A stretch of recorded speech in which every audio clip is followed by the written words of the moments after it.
Hi Lucy, I've just got some more specific questions about the work you've carried out in the last few years. So, first of all, could you speak to us about some of your experiences you encountered while working with the Collectif organisation in Paris?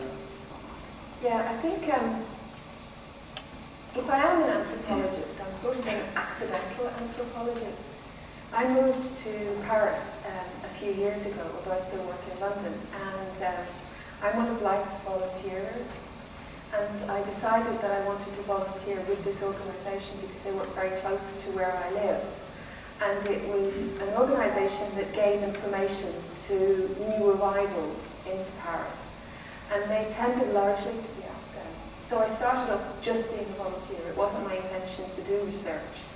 But as I worked with the Collectif, which is a small group of local residents who work together with, there's about 400 Afghans in this particular area of Paris, most of whom were homeless, and they were sleeping in a park near the Gare de l'Est.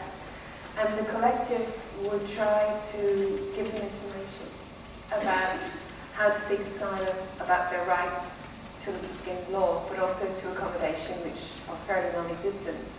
Would try to advise them on where they might get health care or dental care, which were real problems. So I became heavily involved with that, and of course, the more involved I became, the angrier I became about their treatment in France and in Paris in particular. And as a social scientist, when I get angry, I want to write. So I started to write about my experiences.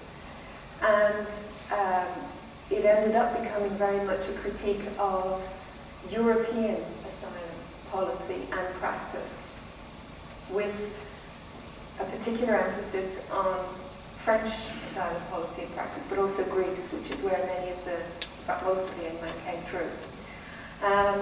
So I worked on that for a while and have written a number of articles on it, but one of the difficulties about prolonged contact with a group of people is that you develop intimate relationships, and so these people became my friends, and many of them referred to me as their sister or their aunt, and so it became very uncomfortable using them as research subjects, so I decided to stop doing work on that.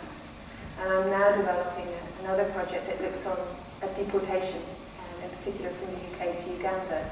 So the Paris work is no longer work. They're now my family and friends. And